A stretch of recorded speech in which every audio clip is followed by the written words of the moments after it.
Greetings, Pilgrims, and welcome to episode 25 of the Polygon Pilgrimage. And today we are continuing our Learning ZBrush series. And in this episode, we're going to continue with our little pilgrimage world here that we were working with. And I'm going to show you a little bit about brushes to start. So the shortcut for the brushes menu, instead of having to come all the way over here and click it, is to hit the B key on the keyboard. B as in boy. So hit that, and here's all of our brushes.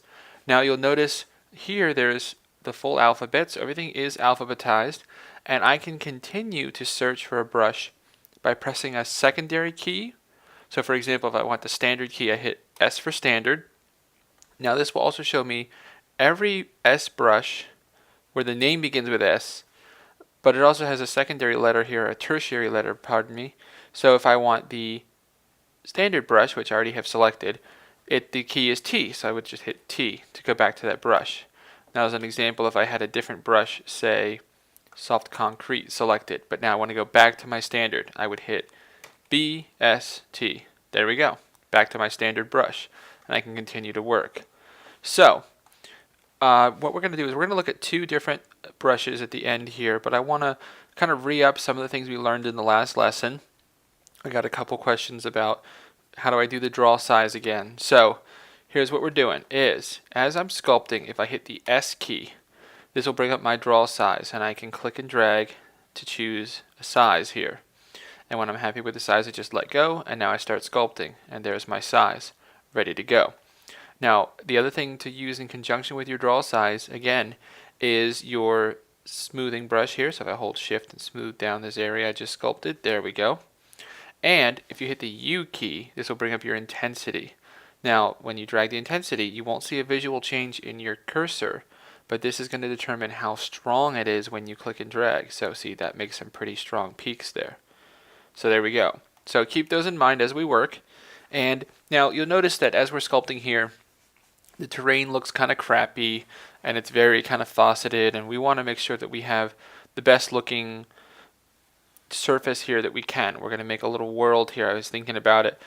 We're going to put a castle here, and this is going to be our gulch with some rivers and some mountains. And so we'll work that into the lessons. But to do so, this is not going to do. This is just too spiky. You know, we got a pole going on here. Just everything is nasty, and I need more detail, more detail. So how do we do that? Well, you'll notice up here it says active points, total points. This model consists of 8,320 polygons, which is not too bad. For ZBrush, it's not too bad. ZBrush can go into the millions, guys, without any problem.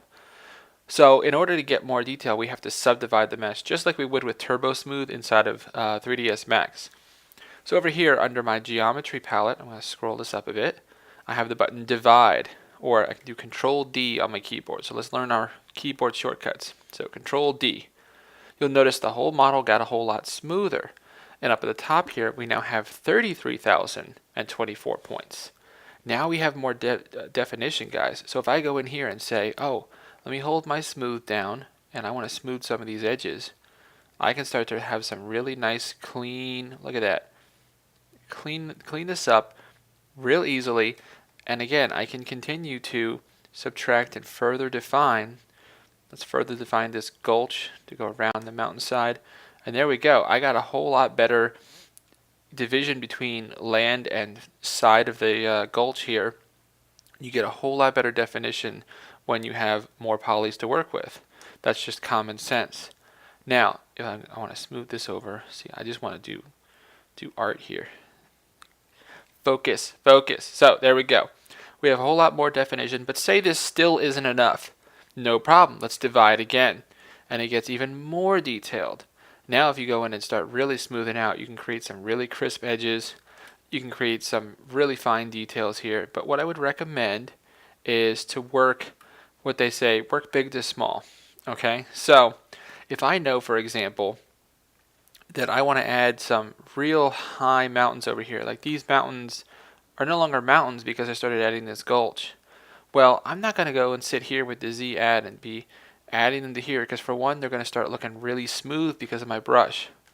For two, this is a high definition stage. We're at 131,000 points, you guys. So we should really go back down and make the bigger changes early on and save the fine detail changes for later on. So how do we do that? okay, well, if I go over here and instead of clicking divide, up here you'll see I can lower my resolution. Or I can grab this and drag this back, and you'll see my model returns to its previous state. Now you'll see the difference here between active points and total points. Active points shows me the number of points relative to the subdivision level that I'm currently working in. The total points is the total of the highest available subdivision level. So if I'm in subdivision level 1 at my 8,000 points here, now is the time to say up my draw size a little bit, up my intensity a little bit, and really make some really intense mountains here. And say this is going to be a mountain. I am a mountain, hear me roar. Now I've made these changes at an earlier stage. If I go over here and up my subdivision levels, you'll notice that those changes have propagated through to the highest level. And now I have the form of the mountains that I wanted, and now they're smoothed by the process of tessellation or subdivision. So there you go.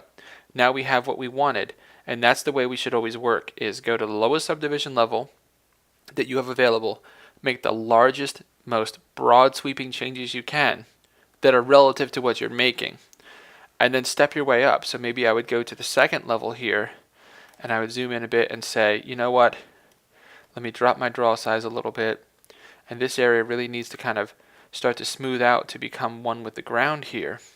So I'll make that change early on here, and then I'll go and up my subdivision. And now I have fewer polys to really smooth out here because they were smooth earlier on, and the transition is so much the better. This is how you get those nice transitions, guys. So make sure that you always work big to small. That's very important. So next we're going to look at two brushes which might be helpful in the process. I'm going to lower our subdivision levels because we don't want to work at our high all the time. So let's hit our B key, and we're going to go for the clay tubes brush. So C for clay and T for tubes. Now the clay tubes brush is a phenomenal tool for creating really nice build-up if we want to generate form. So here's just a click and drag. There we go. You'll notice actually what I'm going to do is let's purposely up the subdivision just so you see the form a little bit better. There we go. See, you can see it better. And notice the clay tubes comes with a different stroke and a different alpha. Now real quick, these are not hard to understand. Your stroke is how the form is going to be laid down, and your alpha is sort of like your cookie cutter, okay? Or the shape of your cookie cutter. So if you want to do things like, let's make this kind of cracked earth desert looking sort of thing, I'm going to use alpha 25, and you'll know from practice, look, a free hand is not really going to work out well for this alpha because it doesn't end up looking the way I want it to. But if I change my free hand to something like a spray, and now when I click and drag, whoa, sorry, I need a larger draw size, I think. Now if I click and drag, look at that. I start to get really kind of more what I'm looking for. You have to know how to use the spray, or I'm sorry, you have to know how to use the stroke and the alpha in conjunction. Now a really great one is if you use a drag rectangle. Check this out. I'm going to drop my draw size. The drag rectangle will allow you to say, I want to place this at a certain scale. So as I click and drag, it kind of scales up, and then when I release, it's going to drop it. There we go. Now I drag another one over here, and as long as I keep doing that similarly, I can really build out a nice little desert here, kind of by hand, but also kind of automatically at the same time. There we go. So I can start to kind of customize this by just making use of these two things back and forth. Now if I also add in, say, my intensity, and I up my intensity slider quite a bit, when I click and drag this, you'll notice that they're going to be a whole lot more defined than previously. And as we go up in divisions, if I divide yet again, and now watch this, I'll do this on top of these, they get even more crisp. So really make use of these well, learn, experiment, play with them. You'll find out how they can serve you best. Now one more tool before we go. I'm going to turn my subdivisions down because we're getting kind of up there from my computer. There we go. At least with Fraps running as well. So the last tool we're going to use here is the move tool, or the brush rather. So if I hit B, M, and this is the V for move, there we go. Now when you use the move tool, especially at early stages, you're going to want to have a pretty high draw size, at least for this instance. So now when I click and drag with the move tool, you'll notice it moves all the points within its influence. This is where the focal shift is really going to come in handy. If you go up here, we change our focal shift and say, let's lower this. The focal shift is really very much like fall off. So the first ring in the middle is the area in which you're clicking on and affecting 100% almost. Then the area between that ring and the second ring, the effect is lessened and lessened until it's almost none. So if I have a focal shift like I have here, and I click and drag on the mountains here, I can start to kind of reshape my mountains a bit. And the fall off helps to gradate and kind of smooth out the effect so that we don't have these jarring changes. Now if you happen to want to have a jarring change, so you know that you really wanted, say, this edge to be very, very precise, I can hit O is our shortcut for focal shift, and let's reduce this down to a negative number. Let's go all the way down, say to negative 100, just for an example's sake here. I'm going to drop my draw size, and I'm going to say I want to move this shape precisely. And when I move it, you'll see that it's going to start to almost tear those polys because it's moving, and that focal shift is so small that it can't get to the next set of polygons before it starts to just say, okay, well, this is what you wanted. So it's good to know what the tools are and how to use them best to your advantage. So keep practicing, guys. You know, these tools are very new and alien at first, but you can create some beautiful, amazing things in no time flat. And I've been just learning so much by just doing it over and over again. And that's really one of the best ways to learn, is to say, I'm just going to go ahead and I'm going to play around. And when you learn something new, you go, oh, that was neat. How did I do that?